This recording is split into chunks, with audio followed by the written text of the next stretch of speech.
This is the final lecture in the year, except for the fourth interval. This particular year has 53 weeks, and so on the 53rd week, I will give a very special lecture, which is an overview of the future of this kind of education. Come in. Always just come in. You can see from the situation that education in our time has its conditions. And that's the way it should be. The conditions should mirror the times, and they do. But the presentation of wisdom proceeds apace. It always has. It always will. Let's begin by positioning ourselves, positioning our attention. In any concentration, and the old word that stands for meditation, dhyana, actually meant concentration. And to concentrate, to focus, to center, one has to have a sense of what the coordinates are and a further context for those coordinates. And so that's called a positioning. Any navigation requires, first of all, the sighting of your primary position. Our primary guiding star for the whole first year of the course is realization. We would like to have a glimpse of reality, realization. We would like to see what is real. We would like to at least have a moment or an instant, or longer if possible, a glimpse of the real. So this is our guiding star. This is where our sextant positioned itself initially. The first lecture was called Tao Thoreau. And the movement from Tao Thoreau all the way to today constitutes a movement through a four-part, a quaternary. And that this quaternary, simply by establishing a cycle, a circular movement, a four-part circular movement, establishes with great accuracy a center. Not that the center is a thing, not that the center is a point, but that the center is established precisely by the accuracy of the movement around four quarters, and each of those four quarters being divided into 12s, so that you have 4 sets of 12 backed up by an even deeper, I must say the word esoteric, by a more esoteric quaternary, which is a series of an auxiliary 4, so that we have 4 sets of 12 and 1 set of 4, helping us to establish quite accurately the center of the rotation, the center of the movement, of the cycle. This is the old ancient technique, and one can see that the earliest development, the very earliest development in the world to try to achieve realization, not just to stay alive, not just to go hunting, not just to procreate, not just to have a culture. We're not talking about that. But the first, earliest manifestations and evidence of trying to realize come from Paleolithic art, come from cave paintings, the murals of artists who lived about 30,000 years ago, northern Spain, southern France, especially the Dordogne Valley, the area around Santander in Spain, and so forth. Lascaux, Altamira, Trefoil. This quality was always that the natural world was presented in its animal, totemic way, overlaid upon one another, and then interspersed into this overlay montage of animal mural qualities were always geometric slashes or dots or points or the hand. Occasionally, stick figures were drawn. It wasn't until the late 1950s that the great French Paleolithic artist expert André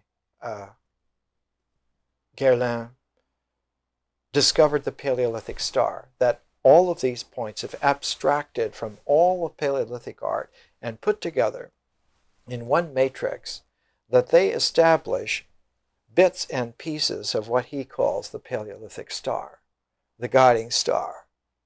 That is to say, realization 35,000 years ago was first evidenced by men and women, both men and women, putting in the most out-of-the-way places possible dark caves, and deep enough in dark caves that no natural light ever penetrated there, so that it was only man-made, hand-held light that allowed for this context to come out of the darkness into the light.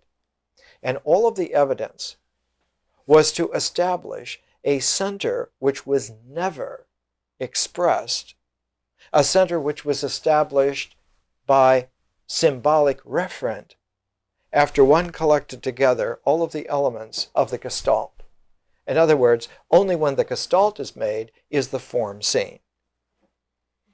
The largest Gestalt is the cycle of wisdom, the circle of learning, as it is called sometimes, and only when the circle of learning is established does the center blink into view as a locus of no dimension.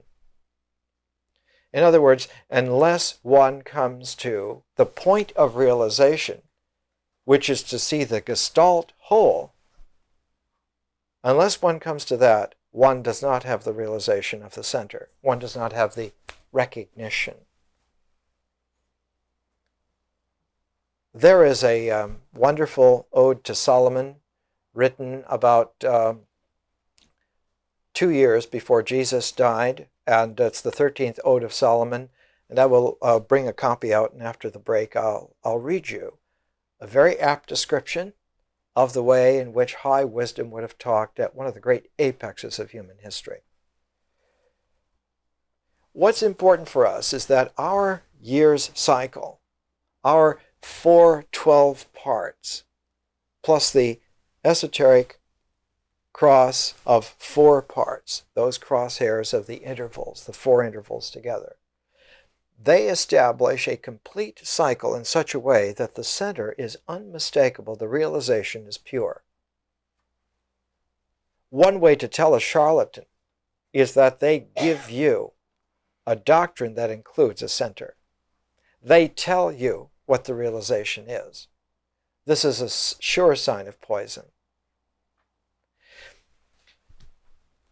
In this 12th lecture on symbols, it means then that if you go back, if you take the tape from the 12th lecture of the symbols, and you place it next to the 12th lecture tape of myth, and the 12th lecture tape of ritual, and the 12th lecture tape of nature, that these 4 tapes will have a meaningful, significant relationship.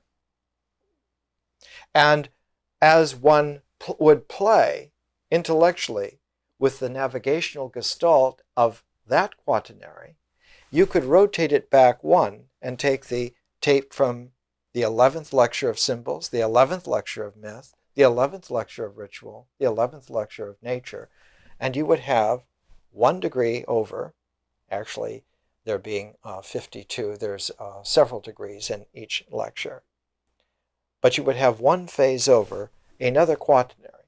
And if you rotated this and made quaternaries, instead of having experienced the lecture series of the first year as a linear line, 52 in a line, if you then began symbolically abstracting these geometric forms and established the primary related form of the quaternary, 4 lectures together as a crisscross, and you rotated those back through 12, 11, 10, 9, 8, 7, 6, 5, 4, 3, 2, 1. You would not be able to establish realization unless you could move one more step. The only way to resolve the abstraction and the removal from a cardinal linear series is to be able to go back to 0, not to 1. If you go back to 1, you remain in the cardinal order, which is why anyone who names a god is forever trapped in the metaphysical supposition that they have found the truth, and that is always a lie. You have to be able to go back to 0, and that's why the intervals come into play then. They are the 0 quaternary, the 0 4 lectures that come together.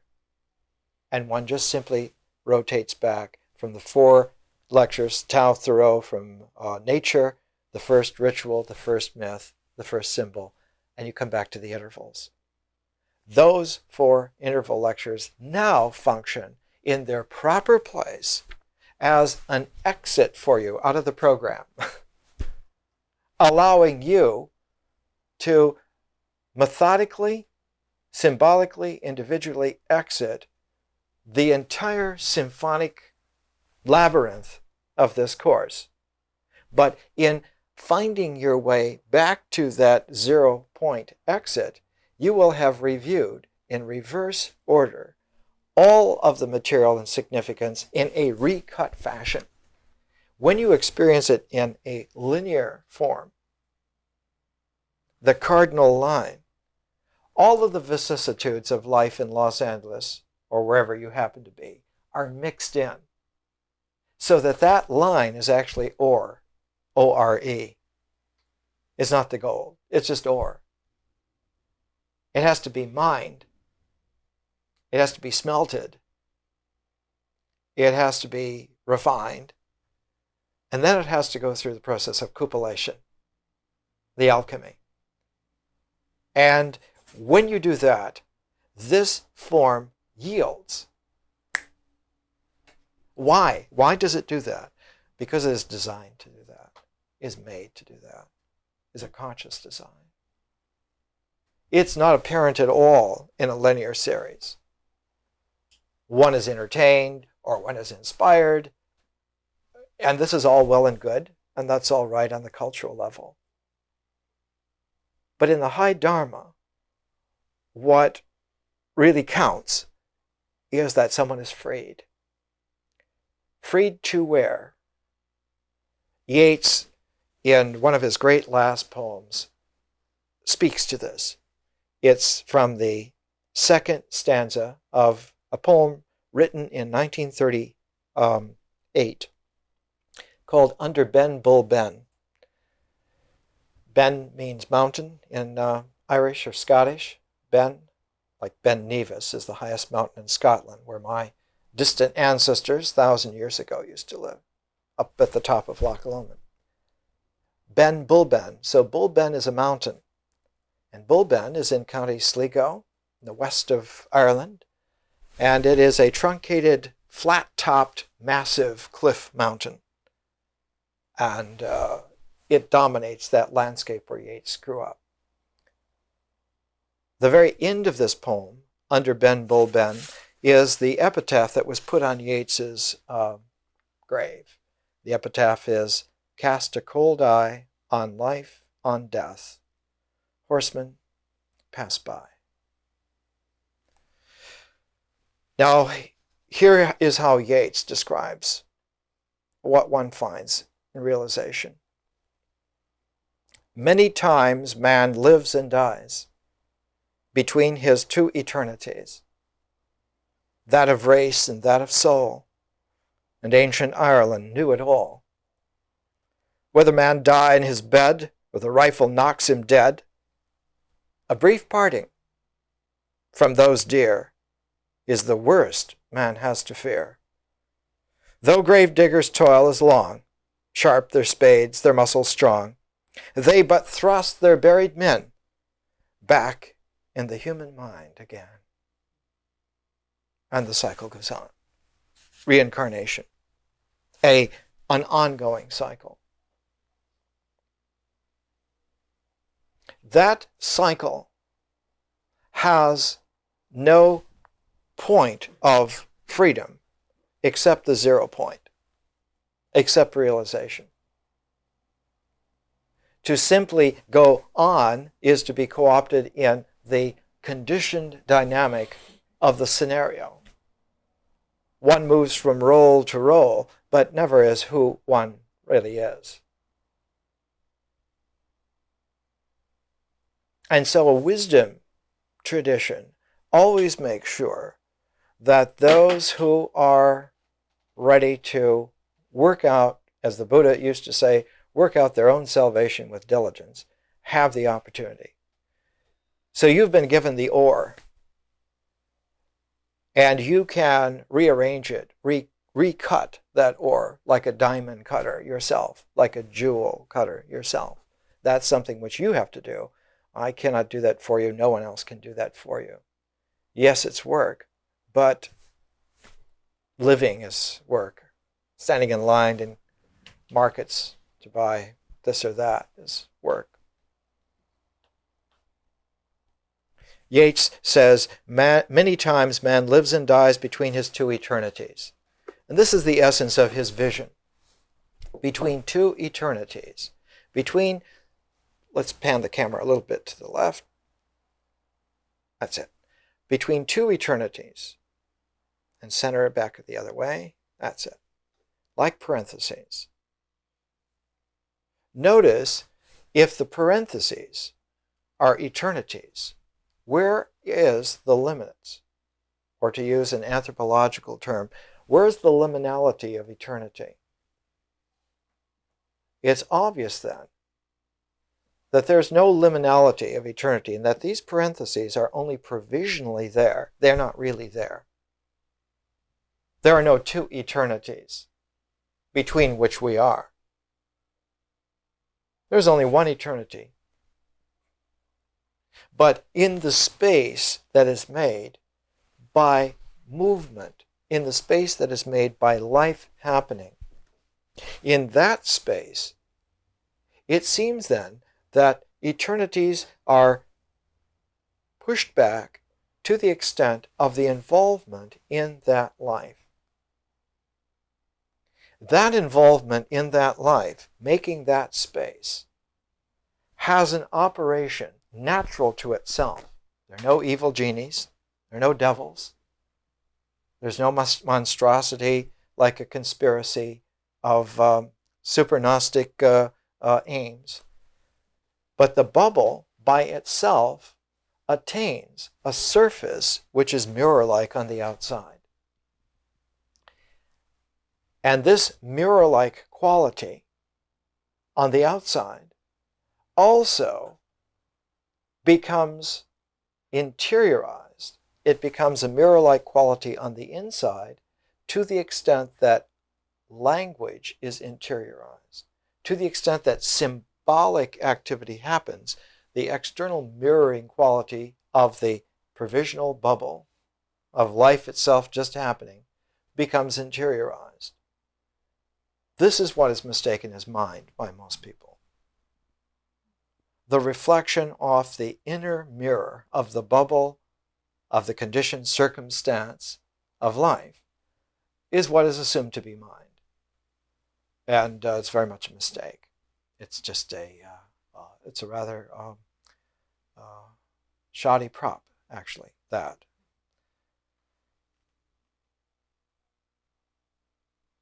So this course allows for one to come to a gestalt, a recognition, where this is no longer an impediment, no longer in the way. Now let me come back from this, let me retract from this a little bit. Let's bring Jefferson in, because Jefferson and Yeats are paired here, and we're using Jefferson's Bible, and we're using Yeats's vision. We talked all last week about the historical context of Jefferson's Bible, and if you wish, you can refer to the tape and simply review it for yourself. Jefferson's mind, his life process, his ecology, is shaped by a historical period called the Enlightenment. And the Enlightenment is due to a progressively intense activity in the 17th century to try to find some form of transformation so that the mind that human beings had before could be transformed into a new mind. And so the term enlightenment means a new mind out of a realization. That new realization, in order for it to be brought to some kind of working focus, had to come into an education, because the resolving third is always in education. The new mind of classical Greece was never resolved until Pythagorean education happened. If you look at the generation before Pythagoras and the generation after Pythagoras, is absolute watershed. Absolute watershed. The Pythagorean education was put into effect in several places in Italy and several places in Greece, but the only large place it was ever put into operation was the city of Athens. And that's why Athens had that first great public generation of figures. When you look at who was walking around the streets of Athens in that first generation of Pythagorean education, you have Socrates, you have Aeschylus, you have Sophocles, you have Herodotus. It goes on and on and on. Their fathers never knew, because their fathers could not see. They did not have that mind, whereas their generation had it. And education makes all the difference. The transforming education that allowed for the Enlightenment to happen, so that you had people like Leibniz and Newton and Montesquieu and Buffon and Benjamin Franklin, all in the same generation, whereas the generation before were metaphysical clerics arguing medieval qualities of God. What was the education? The education was that of John Amos Comenius. Comenius's education did in the 17th century what Pythagoras' education did in early 5th century Greece. A great education is the indispensable alchemical quality to allow for a mind to transform.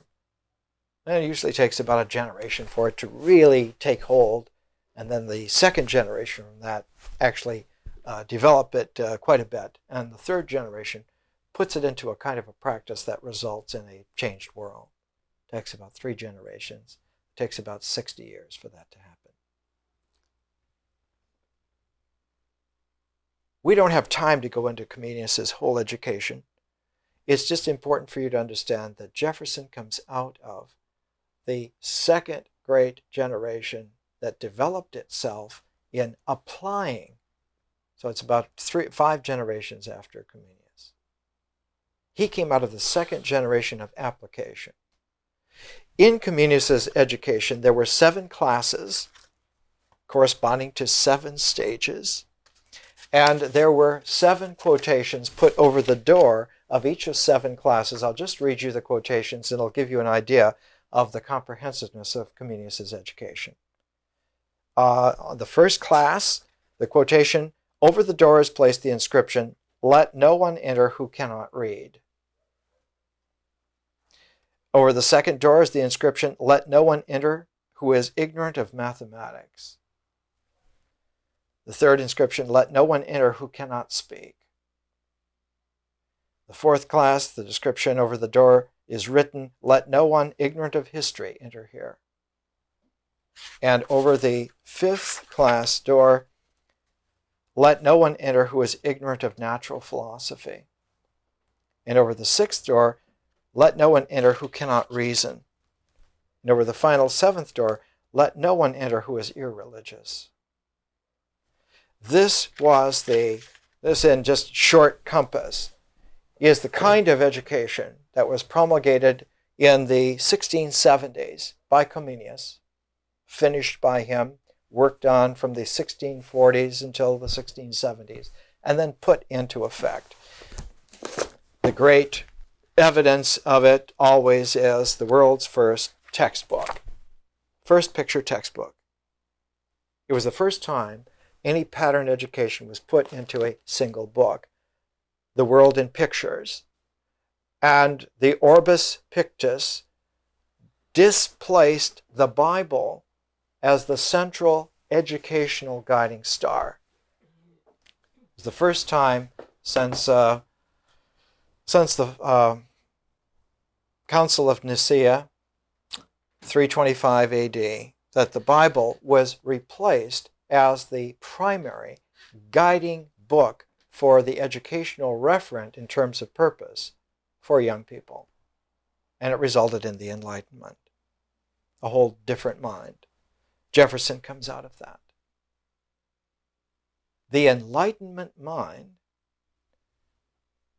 was in place and intact until it stretched itself to the mirrored limits of the mind.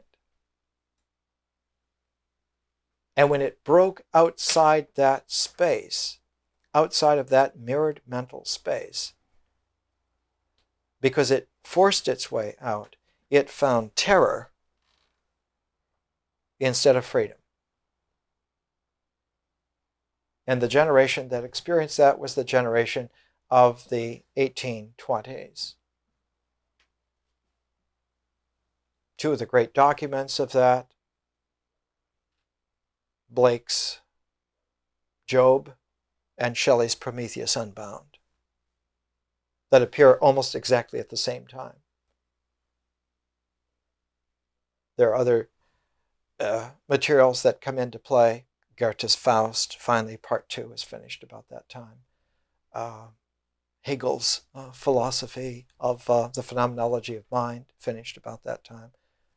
All these great movements occurring. That experience, the experience of the terror at the back of the Enlightenment, produced a cultural movement called Romanticism. The romantic hero who struggles valiantly individually to penetrate through and finds instead of freedom an unholy terror. My Prometheus Unbound. Who finds, as Shelley will place at the end in the mouth of Prometheus, that the only truth that he can find. What does he say? Prometheus says, to hope till hope itself creates from its own wreck the thing it contemplates. This alone is life, joy, empire, victory. This quality of the heroicness of self-discovery becomes enshrined then as romantic, the romantic, courageous individual facing down the terrors of the universe style. And it becomes balanced in a polarized way, becomes an apposite, as they call it, an opposite to the classical. The classical balance is then seen as the opposite of the flamboyant, excessive romantic. The classic has combed hair, the romantic has unfurled brows. The classic becomes then something like Bach, and the romantic becomes something like Wagner. And in between Bach and Wagner, in between those two, is this incredible double watershed of Mozart and Beethoven. Mozart and Beethoven, who, if one follows those two in tandem, they never met. But if one follows those two in tandem, one finds that the transition between Mozart and Beethoven contains within it, like our two masks, the very membrane of the mirror surface of the mind. One finds it in the late Mozart and in the early Beethoven. Only the late Beethoven, when he was deaf, when he was dying, came to realize, like Shelley had realized, that the mythic figure of Prometheus was one of the most fundamental fingers pointing to the exact problem area, the exact triumph. And he didn't live to finish, but if you get a recording of Beethoven's Creatures of Prometheus, one finds there in Beethoven's music the same kind of quality as in the late Michelangelo. Those Michelangelo figures that are still half in the Carrara marble, as if struggling to get out. Because that same liminality that's there in Beethoven is also there in Michelangelo. Michelangelo, who lived in the Renaissance, but who lived long enough to see the Renaissance sour into the Mannerist period. Before it was very nicely cleaned up in Baroque, there was something called Mannerism, which is a kind of a romanticism.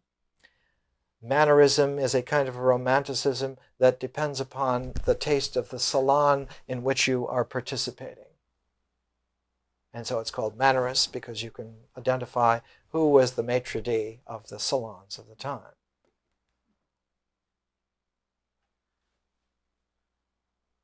It allows for artists like a Caravaggio to flourish. Jefferson's Bible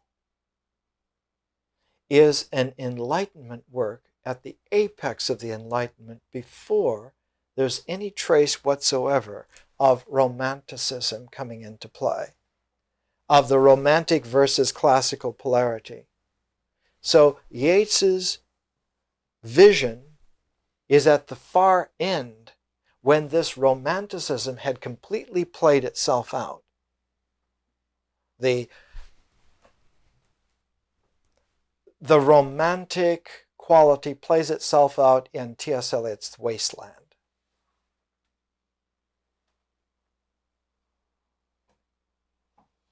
Or in better, some of the poems of Eliot, like The Hollow Men.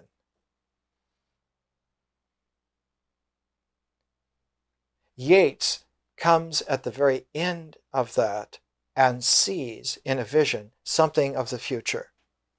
He looks to the future, a future enlightenment, a future realization, so that Jefferson's Bible and Yeats's vision in between the two of them, that 150 years, is a period of great stress in human affairs and human history.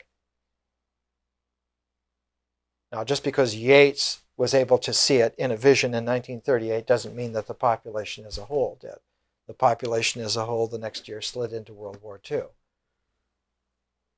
He wrote under Ben Bull Ben in 1938. He finished it September 4th, 1938. And 362 days later, Hitler invaded Poland.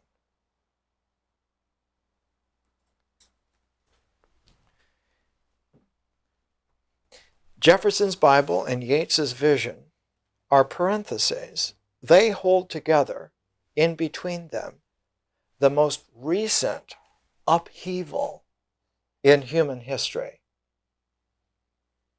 All of the things that have happened since Yeats's vision are reverberations of what happened in that time.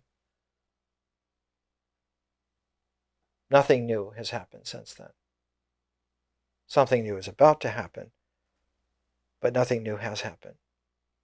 So I use these two at the end of the symbols, not because one would like to have a little American presidency in the course and a little bit of nice world-famous poet in the course. It's not for goody-goody cultural reasons, so it looks nice on university curriculums, but because these are the exacting documentations, they're the manifestations of what we need to have conscious in ourselves if we are to have a symbolic realization that works. Now let me give you a page of notes here against the introduction that I've just given. Statements about integration.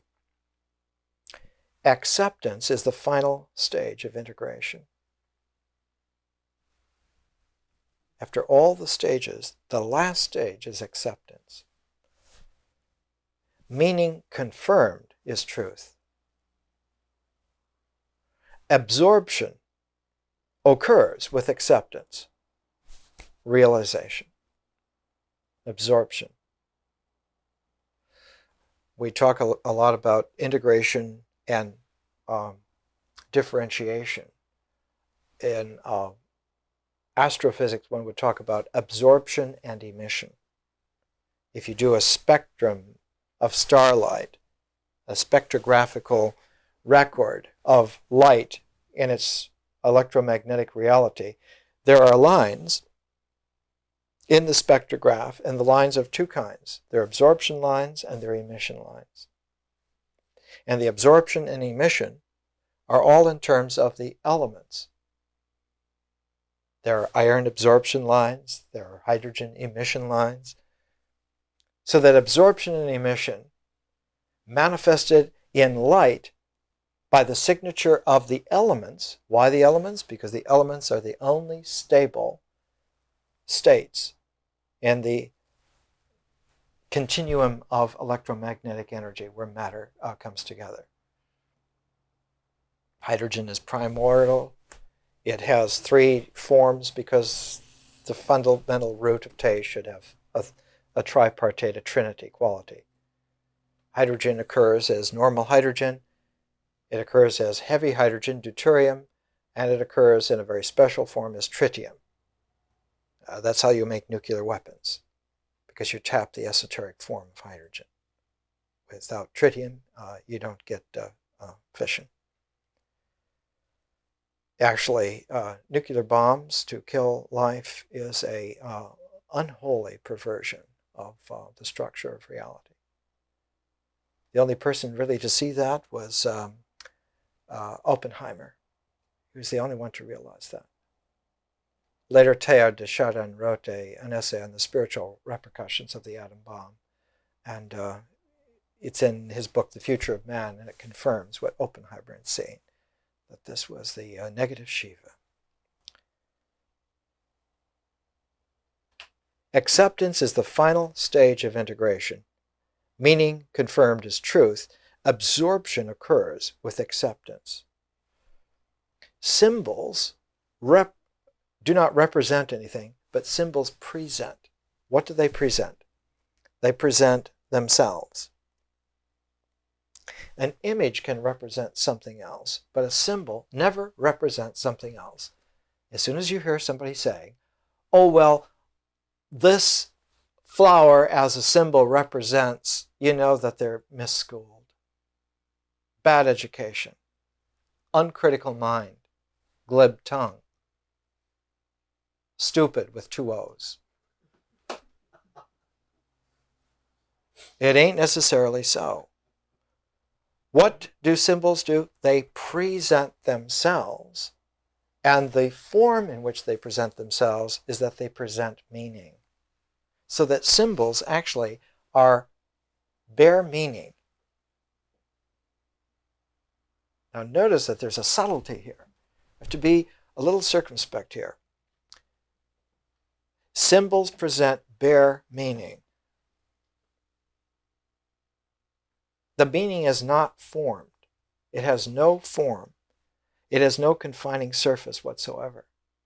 The meaning is raw, is bare, as in ritual, when the action, the doing, was bare. Remember we talked about, we brought in the term from Buddhism, bare attention. Satipatthana. Satipatthana, bare attention.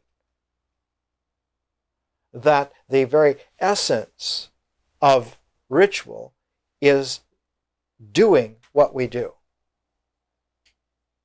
Not thinking about it, not projecting it out, just simply doing it, just the action, the Zen-like action. So that bare attention in ritual aligns itself in a very mysterious way with the bare meaning presented by symbols. So that symbols and ritual are stable phases. They're manifestations, they're objective, stable phases, because they ring true to reality. Rituals which are objectified as things and symbols which are objectified as things drop out of reality and drop into a metaphysical supposition known as illusion or samsara. So here's how it reads. Symbols present meaning. Images represent the world. The world represented in images is experience. Myth as the phase in our education. Images relate to myth, yet interiorized images relate to symbols, so that images can relate both ways. Imagery or imagination lies on the membrane of the mirror surface of the mind, and it can go either way. As a matter of fact, there are very sophisticated yogas where one can enjoy very peculiar surreal carnival of having images operate inner and outer at the same time. You have two mirror reflections at the same time. The same image, two very distinct and yet related polarities. It gives rise to what is called in the 20th century absurdity, the perception of absurdity. One of the very, very best people at this, early person at this, was Albert Camus. And the greatest presenter of this is Samuel Beckett. Samuel Beckett's writings present the absurdity, absolute perfect absurdity, of the same image presenting polar realities at the same time, ending up in a complete dead limbo, perfect dead limbo. One of his greatest plays is called Endgame. Endgame. It's got a couple of figures in garbage cans. And they pop out and they yell at each other. And when the play is over, they're back in their garbage cans. So images relate to myth, yet interiorized images relate to symbols. Images transfer their referent from outside to inside. So the transferring of referentiality is something which images can do. Imagination, which is worldly, is always deceptive. A good magician can always play tricks on you. If your perception is geared to the outside world, the hand is much faster than the eye. Language is much faster than the hand. And the deceptions of the mind are much faster than the language. We can deceive ourselves much faster than somebody else could talk us into it, and they could talk us into it much faster than a magician can perform his tricks. At the Magic Castle the other day, and they had a wonderful magician there who was feigning smoking cigarettes and somewhat drunk, and every time he would hiccup, a bird would come out of his hands, and you couldn't even see it. He had about 4 birds coming out of nowhere. It looked like a jerk. And then he smiled at the audience and raised one eyebrow, just to show, yeah. Imagination, which is worldly, is always deceptive. It doesn't mean that all of it is untrue. It means that the process of imagination is deceptive. And in this way, illusion is the nature of nature. Because when we are trapped by language, which is myth, experience, formed by selective activity, which is ritual and existence, and cinched by integral knots, which is symbols and essence, then we're in deep trouble, because the knot of illusion has its own integral, its own acceptance.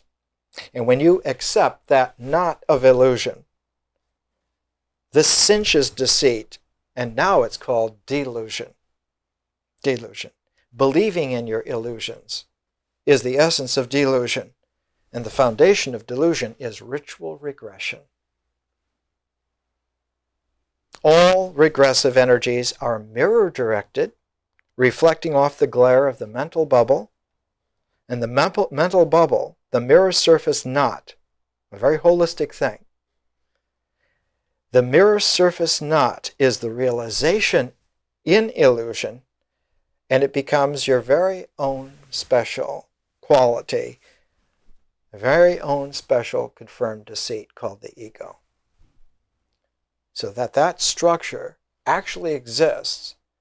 It's a metaphysical structure, to be sure, but it actually exists in a plane of regressive energy in illusion. It's rather a very peculiar thing, but you can actually perform an experiment in physics and show this to be true. In between two poles, positive and negative pole, you will have a flow of energy. You can introduce magnetic fields in such a way as to take those lines that are normally very straight between positive and negative and have them bent and curved and even tie them into knots. The ego is a magnetic storm in the psychic energy, which is centered around a low pressure area of lack of mind.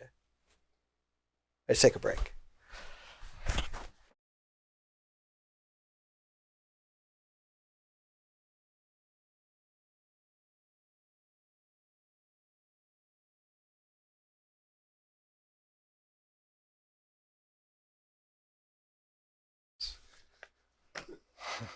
That's Ulysses by James Joyce ends. Buck Mulligan. We're talking about a cycle.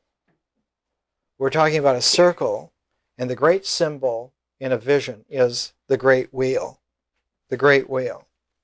And as a matter of fact, if you will look at page 67 in your book of Yeats's Vision, you get around some year to getting a copy, you will see the great wheel in its ancient Hermetic form, medieval Hermetic form, and also over here the description that Yeats puts in a vision.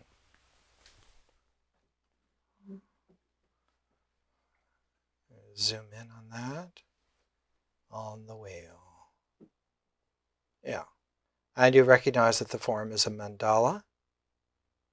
Okay, we'll come back. And a mandala. And zoom in just a little bit more. About there. Great. A mandala is a circle, a circular presentation of totality. And we're familiar because with the term. In the 1930s, Carl Jung made a great deal out of mandalas, and in fact there's a selection of his writings on mandalas that Princeton University Press publishes in paperback called Mandalas. If you look at the most profound of all of the Tibetan mandalas, the Wheel of Life, which is very similar here to Yeats. For those of you who were at the lecture last night, you realize that everything from Ireland to India was the same psyche, so that Irish psychic symbols would be exactly those that you would find in Tibet. Because it's the same psyche, the same archetypes, very same structure. Which is why when E.Y. Evans Wentz finished writing The Fairy Faith in Celtic Countries, his next book was a translation of the Tibetan Book of the Dead. It's very simple.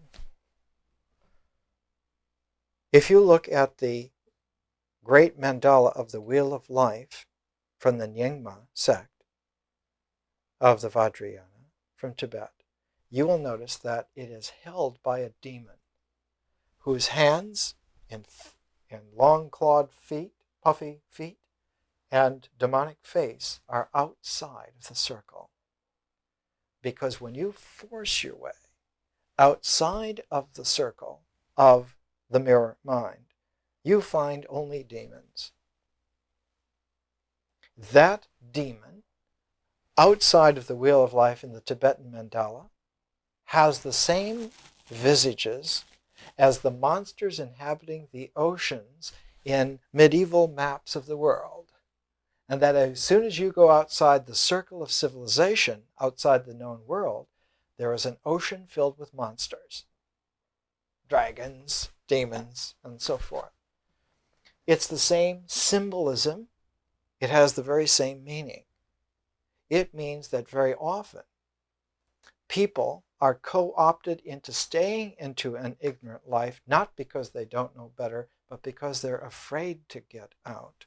Afraid. And this is where the most insidious evil is. Not in people being trapped by ignorance. That's just a given natural condition that comes with the terrain. Any conscious entity is always going to be in that situation. That's the root of compassion. There is nobody who is born and becomes conscious who does not get trapped in that. That's the whole nature of it. We all do, without exception.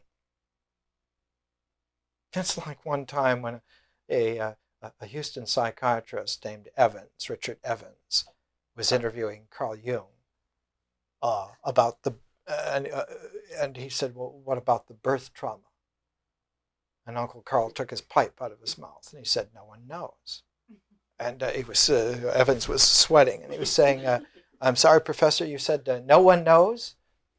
And he put his pipe back in his mouth and he smoked a little bit and his eyes sparked and he took it out again. He said, no one knows what a birth trauma is because there is no evidence outside. No one knows of anyone who hasn't been born. So we don't know what a birth trauma is. He put his pipe back in his mouth. He realized he was talking to a child. And it's on film. You can, I think, find this. It's wonderful. Absolutely wonderful. He was interviewing Jung because Jung had known Freud. He didn't understand that he was talking to Jung. He had a whole series of people who had known Freud, and this was just somebody who had known Freud. And Uncle Carl was in his late 70s, and he was very spry.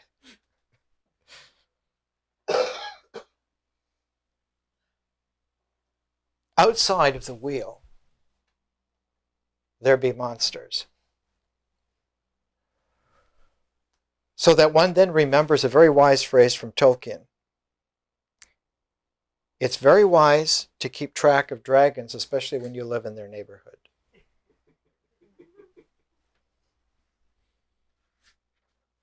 Was it Sava? Is that, yeah?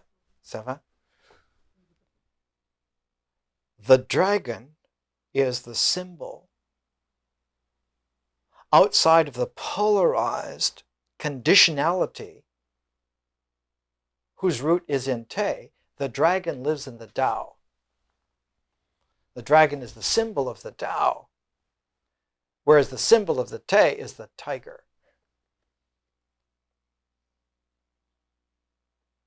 And once upon a time, there was exquisite wisdom in China, an exquisite artist who presented what's called the Southern Sung School of Landscape Painting. And one of the great geniuses of that was an artist named Wu Ji. Wu Ji did a large scroll, and at the top it had this tiger with big bug eyes and little pin pupils, like some flashbulb. It just dilated the eyes, but it shrunk the pupils, and it's looking down with this very confident, conscious power.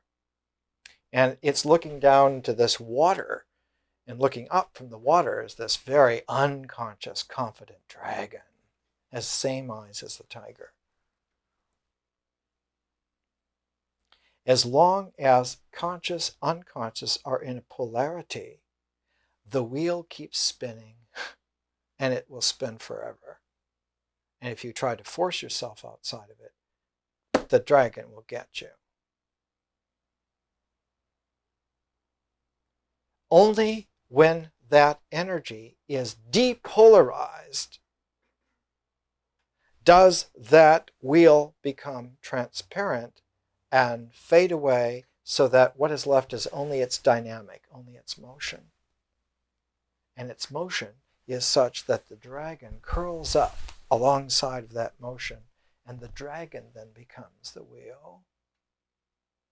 And that's called the Ouroboros, the serpent that swallows its tail. And that was the ancient Hermetic symbol of eternity. And generally in Egyptian tombs of the early dynastic period, you would find the hawk Horus, human-headed hawk Horus, flying in to the laid-out body of the deceased in between two candles, just like the Hellenistic Jewish archetype of the funeral. One candle at the head, one candle at the foot, parentheses of light. And in one of the talons of the human-headed Horus is the symbol for eternity, which is that Ouroboros wrapped around with a kind of a holding band. And you see that time and again. I've used it myself as illustration for the cover of one of my books that'll come out in about 30 years. It's a symbol of the way in which the human spirit carries eternity and rescues its own body from the decay. Our Savior is our conscious spirit, not some guy in a cape. Every time I mention this, I remember my daughter, about 7, telling me her first real funny pun. She said, "How do you know that Batman is Polish?" I said, "Oh, how do you know?" She said, "Only a Pole would pull his shorts over his costume."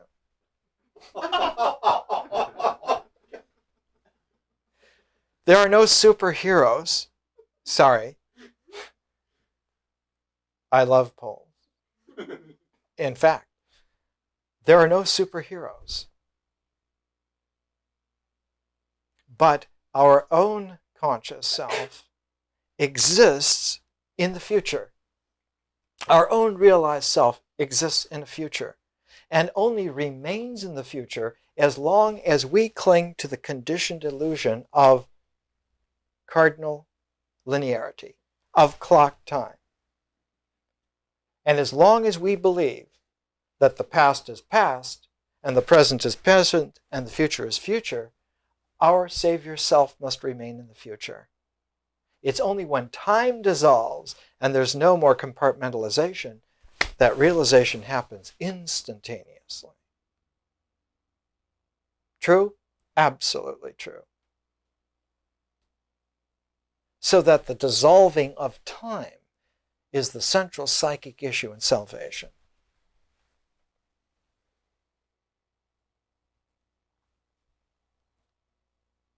Yeats's vision is all about how the circle, as a cycle, has definite phases. It has definite phases. It has 28 phases. And knowing this strategically, it is possible symbolically to compute the opportune place on the wheel to get free. Not every phase is equally strong. And so one takes advantage of a tailwind. A chain is only as strong as its weakest link. So you don't buck up against some phase of the wheel that's impossible to deal with. One uses one's intelligence to navigate, to compute, to find out where is the weakest link on my particular cycle of phases of conditionality, and then you put your concentration right there. Now, very few people have enough power to break through any particular phase. And only somebody like a Milarepa could just simply walk through them all. Milarepa is kind of like a psychic John Wayne, just simply blasted them all. I mentioned last night that his ashram, his place of camping out, was Mount Everest. Sometimes human beings come in that size. Their backyard is Mount Everest. But there isn't a single human being, unless they are physiologically impaired with brain damage, who cannot free themselves with a moderate concentration at the weakest link at the most proper, propitious phase in their conditioned cycle. But the problem is that people don't know that they even have this kind of a cycle, much less that it consists of actual phases, discrete phases. It's not continuous at all. It's very discontinuous. And that given attention and a little time to figure it out, you can find the weakest link and put your energy there, and you can go out. Not into monsters and demons, but into freedom. This is what an education should do for people. Why doesn't it do it? Because of the myth that when you get free, you go off transcendently and you're not going to want those vacations in Cancun, and so you're not going to work hard 9 to 5. So nobody wants that, right? Well, but that's wrong. And it's insidious to keep billions of people in ignorance because of fear of enlightenment. And that's what's going on now. Not a lack of psychic technology.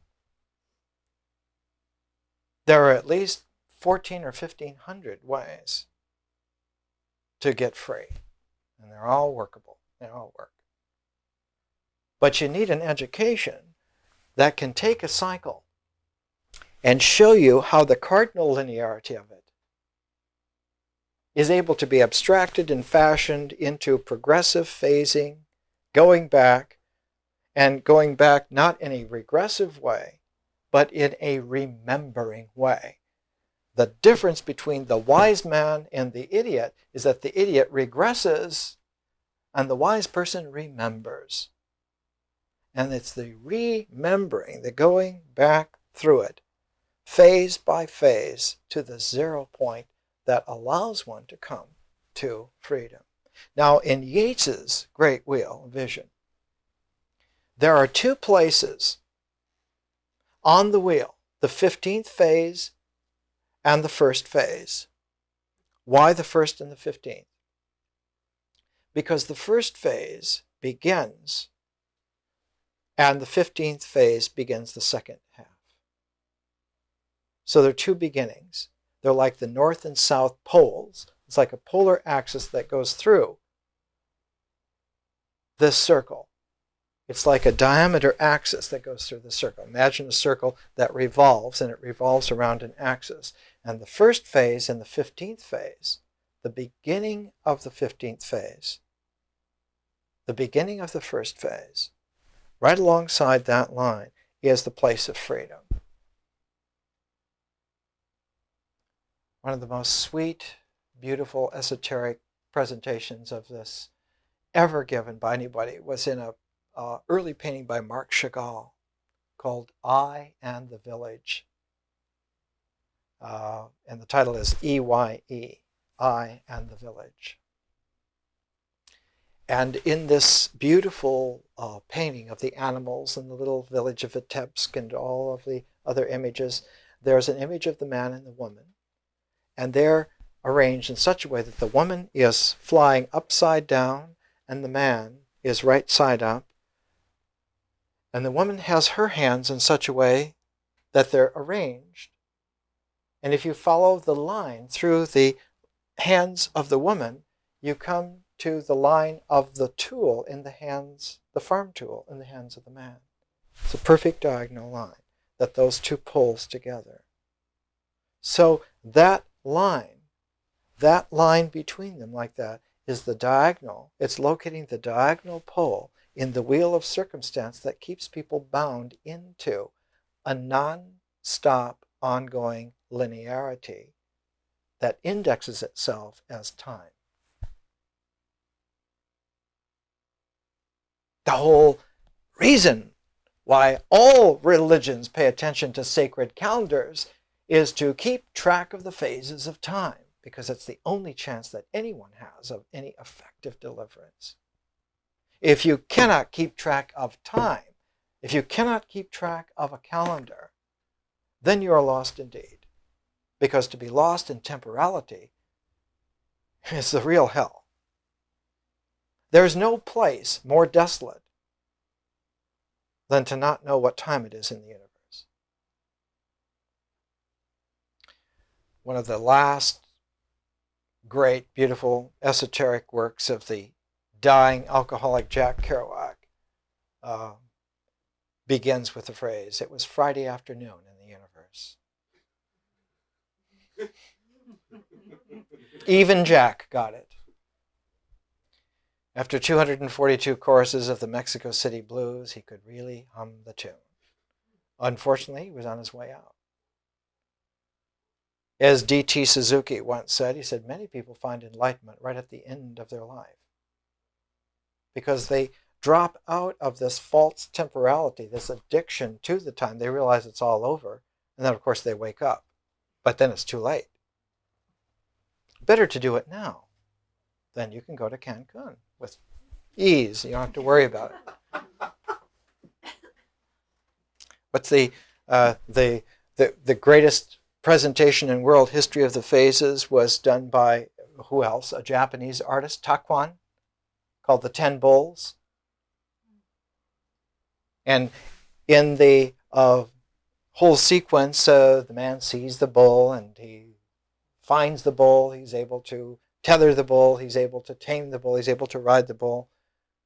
Then he realizes that he and the bull are one. And then there's a blank at the 9th. And then the 10th one, he's back drinking with the butchers in the village, just like he was before. He's doing exactly the same thing, only now he's enlightened. So there's a famous Zen phrase in esoteric Japan saying, not next year in Jerusalem, but when we drink with the butchers. It means that enlightenment is no different from the everyday mind. How could it be different? How could it be other? It is not possible. It just simply is that the naive person is conditioned by temporality into believing an illusion of a cardinal linearity, a never-ending series, whereas the enlightened mind understands that you are free in your mobility and you can do anything whatsoever given world enough and time. Anything. There is nothing that cannot be affected once imagined. We live in a universe of absolute freedom, which becomes a despairing phrase in existential thought. One of Jean-Paul Sartre's famous essays is condemned to freedom. It's a terrible thing to be condemned to freedom and not to have found it for yourself. But notice that in Yeats's Great Wheel, the 1st and the 15th phase. Now, if we come to a vision, and we don't have to go through all the symbolic qualities here, we come to phase 1 on page 105 of a vision, the 28 incarnations, phase 1, and the interchange of the tinctures. He's using an alchemical term here.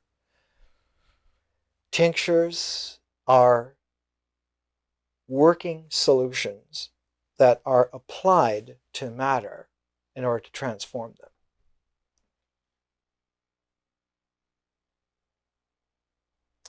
It used to be in the days of the Second World War that mothers used to have a little bottle of mercurochrome in the medicine chest, and it would read underneath it, tincture of iodine.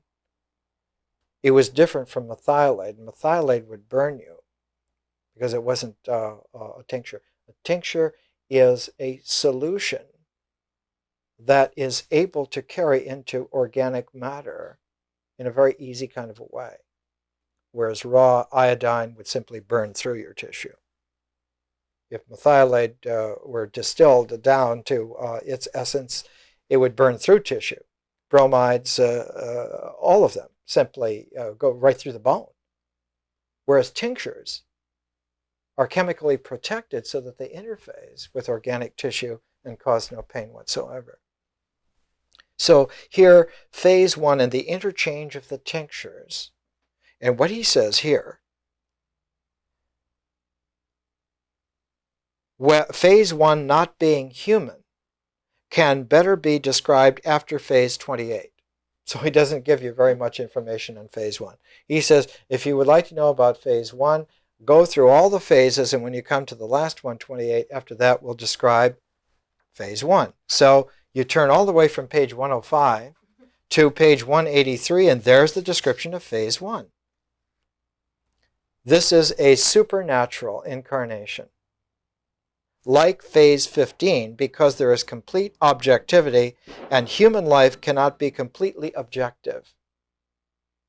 So you turn back to phase 15, which is page 135. Phase 1 is like 15. They're not telling you much. At the beginning he says, well, you have to talk about it after 28, and you go after 28, and he says it's supernatural. So you come to phase 15.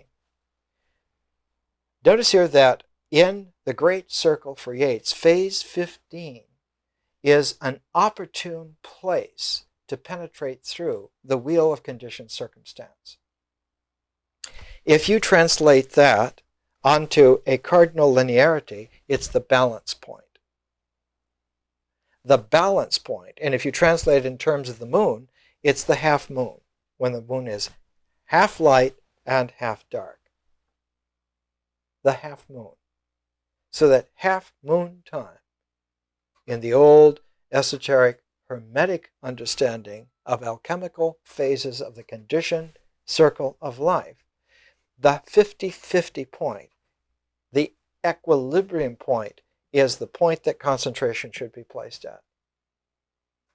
So when one is in meditation and one is learning to be good yogi, you're doing two things at the same time. You're learning to concentrate and you're learning to have equanimity.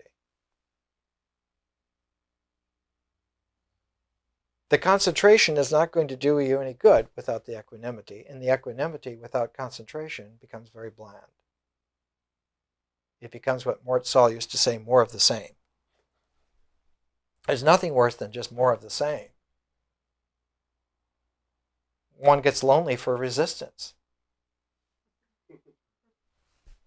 which is why half yogis create all kinds of disciples, so they have lots of resistances that come up in their life. Something to do. The half moon, phase 15, here is what Yeats says. Now listen to the language that he uses. You've heard it for the first time, unless you, of course, have been reading all along. Cheating, reading. What are the two halves? Body of fate and mask. Mask, body of fate and mask are now identical. And will and creative mind are now identical. Or rather, the creative mind is dissolved in the will, and the body of fate dissolved in the mask. Now, these are all Yeatsian terms, and you can take your time, find out about them. Here's the telling phrase. Thought and will are indistinguishable. Thought and will. Will comes from the ritual comportment, and thought comes from the symbolic comportment. The two objective phases, symbols and ritual, thought and will. He uses will because there was a Schopenhauerian quality to the understanding and teaching at this time. It's an English term translated out of the German. If you don't understand how thought and will are indistinguishable, and thus equilibrium is attained, here's the parenthetical between two commas. Effort and attainment are now indistinguishable. Effort and attainment are indistinguishable. Now, how does Yeats come to be able to speak like this? He comes to be able to speak like this because he participated just before writing a vision in a translation of the Bhagavad Gita with his friend Swami Purohit. And he got into translating the Bhagavad Gita, whose core philosophy is evenness of mind as yoga. If you're always desiring the fruits of action, then you're out of balance. If you balance the fruits of action, attainment, with the effort, and they come into equanimity like that, then you have a yoga. That's the yoga of the Bhagavad Gita. And Yeats got into translating the Bhagavad Gita because he helped translate some of the fundamental Upanishads. All these books are in print and paperback. Yeats' translation of the Upanishads, Yeats' translation of the Bhagavad Gita.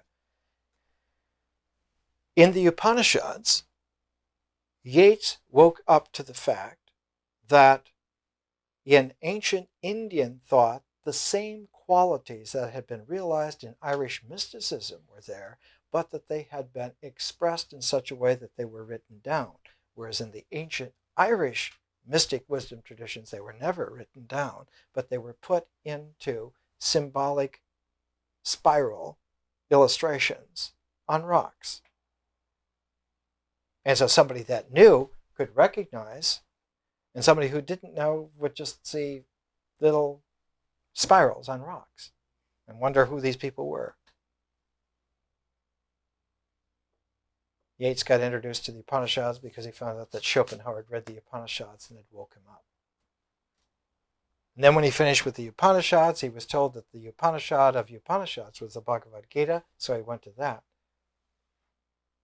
And when he finished the Bhagavad Gita, it slipped into, like the missing piece, like the keystone, it slipped into the whole realization that these cycles like this are unending as long as one does not have an equanimity aligned along the axis of its movement. Because when you make the line of equanimity between effort and attainment congruent with the axis of the spin and dynamic of the wheel of circumstance, it is so easy a baby could walk out. You don't have to concentrate very much at all. Flippo Marx on his worst day could just simply stroll out. Or Harpo with his grin. Woo, we're ready. Take his harp. Effort and attainment are indistinguishable. This is the consummation of a slow process. Nothing is apparent here but dreaming. And this is like one of the catches in the whole thing. The context becomes so refined and so subtle that if you keep your worldly personality, your worldly ego, and its perspective, you suspect your own self of daydreaming. And you come to disbelieve that you're doing anything real. You pinch yourself and you say, oh, I've got to wake up from this. There's mean people out there. I've got to be mean to them to survive. So this childlike quality of accepting does not happen. No one can enter the kingdom of heaven unless they become like a little child. Lao Tzu in the Tao Te Ching says that the Tao is like a newborn baby. It doesn't have any guile whatsoever.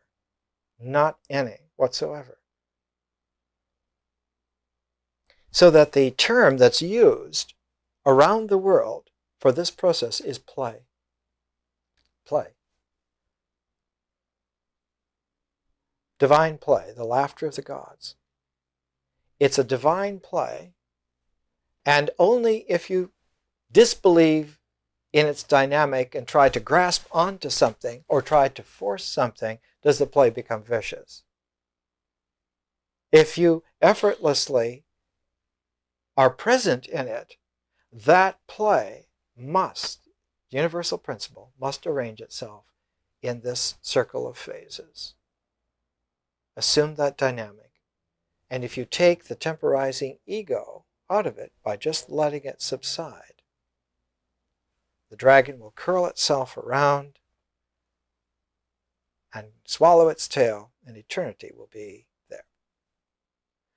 This is the way in which symbols work. So here's how it's stated in the notes. The knot of illusion is acceptance. Do you know what a knot is? It's a definition of a knot. It's a mathematical definition of a knot. A knot is a one-dimensional, self-avoiding complication pattern, alien to the three-dimensional space context within which it curls up.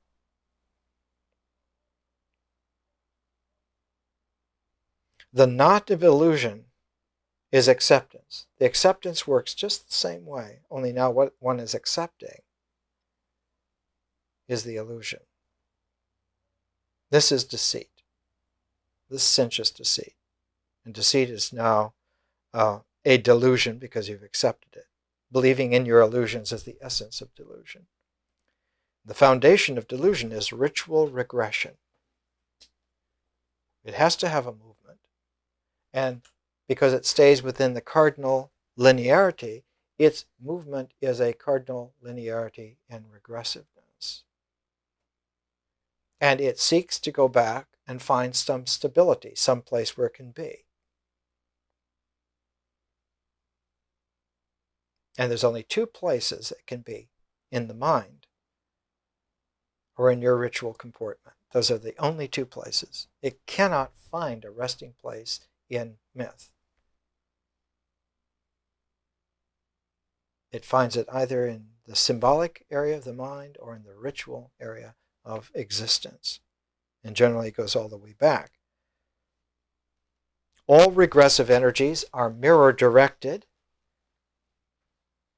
reflecting off the glare of the mental bubble. This mental bubble, the mirror surface knot, is the realization of illusion. Become your very own individual, special, confirmed deceit called your ego. Pulling at regressive energies strengthens them. Worrying about regressive energies subtilizes them. Denying regressive energies confirms their essence. Forgetting regressive energies is their ticket to freedom, not yours. And all regression polarizes. All psychic energy will polarize. The Tao of nature is now veiled by a polarized ego knot. Ritual comportment is now regimented regression. You can imagine Leni Riefenstahl's film of the goose-stepping millions. Ritual comportment is now regimented regression, naturally, and it naturally radiates anxiety. And the anxiety is radiated into the body. Because the body is still natural. It hasn't done anything, like an innocent child. But it registers the anxious radiation, and in this way the body is scapegoated by the ego. The body becomes a scapegoat. So the ego thinks to itself,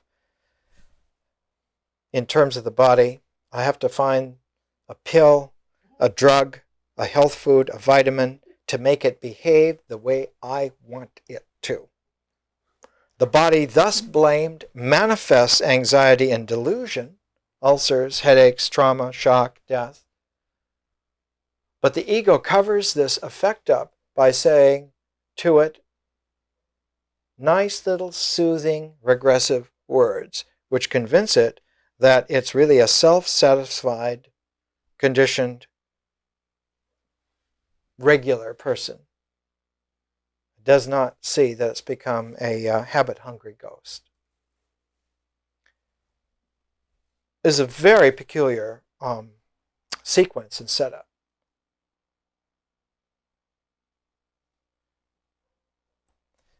Symbols, in order for them to be of use in an education, must come in the fourth section of this four-part series. It's the only way in which the alignment of this circle arranges itself in such a way that one can pull out of it the indexing quality of its form in its universal phases and remember it back to the point of freedom. It is an absolute metaphysical fantasy to think that a psychoanalytic technique which is actually a paraded form of regression, much less the metaphysical process of regressing people, which is exactly what happens, which is exactly what is perilous about the whole thing. That any of that should be something that you should be jolly about. Use the English phrase. There's nothing about it whatsoever. Remembering is the very essence of salvation in the wisdom tradition. Now, when we come to next week with the fourth interval, we will have with us a text, a work, which will function as the fourth part in a series that began with the Tao Te Ching. If you look at the four interval texts, we have the Tao Te Ching at the end of nature, we have the Mundaka Upanishad at the end of ritual, we have Sonnets to Orpheus by Rilke at the end of myth, and we have The Cloud of Unknowing by an anonymous author. He lived in England about 700 years ago, in the time of Chaucer. The Cloud of Unknowing is a Middle English Upanishad. It is very sophisticated, extremely fine. One of the world's great documents. Has nothing to do with churchy qualities. It has everything to do with someone who has the experience of going through the complete cardinal linearity all the way, wrapping it round into a time cycle, dissolving the time out of that cycle, allowing for the dragon to become an eternal manifestation of it, and then seeing the center through realization. If you're going to do this up with tails and top hat, I would suggest laying out on a table a copy of the Tao Te Ching, a copy of the Mundaka Upanishad. Remember, Mund in Sanskrit means razor. Mundaka means shaving away the irrelevant. A process that can be carried to a penultimate moment. What's the last thing that you shave away? The razor. You have to let go of it. So if you arrange the Tao Te Ching, the Mundaka Upanishad, Sonnets to Orpheus, and the Cloud of Unknowing, you will have there a quaternary. You then arrange this linearity into a circle. Begin with a clockwise circle. You start with the Tao Te Ching up at the top, then move down to the 3 o'clock position. You place the Mundaka Upanishad at 6 o'clock. You place the Sonnets to Orpheus at 9 o'clock. You place the Cloud of Unknowing. This is the beginning of a kind of wisdom visualization that powers Yeats's vision. He uses the tarot cards. He uses the cards of the tarot. So that when you get to phase 1,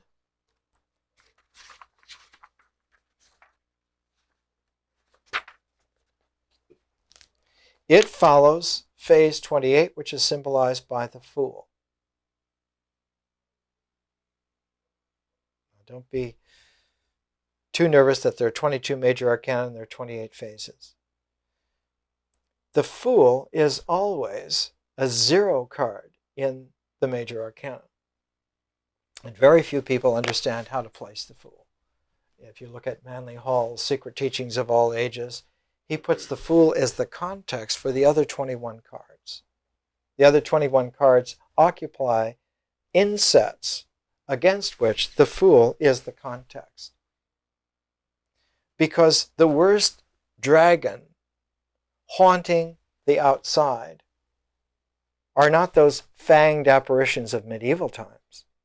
In our age, the worst dragon out there is the fear of ridicule, the fear of self-ridicule. is the real profound dragon. The first person to see this symbolic reality and to express it was Cervantes, because Don Quixote is a knight-errant who fights against the impositions and conditionalities of supposed self-ridicule. He will not believe that he is exposing himself foolishly. He does not accept the ridicule heaped upon him by others as real. And he says to Sancho Panza, his companion, many times, he says, I know what I'm doing. I have read the books. Whereas Cervantes begins Don Quixote by saying that the old Don had read so many books about chivalry and knighthood that his brain completely dried up. Well, it's not so much that brains dry up out of moisture as that they dry up out of time. And Don Quixote has fallen completely out of the temporality. And as long as you see Don Quixote as a temporizing old man, he is really a ridiculous figure. But when you make that blink and realize that he is an eternal knight-errant really coursing against the dragon of supposed self-ridicule, then he becomes the man of La Mancha, the greatest knight of the modern world. Well, thanks very much.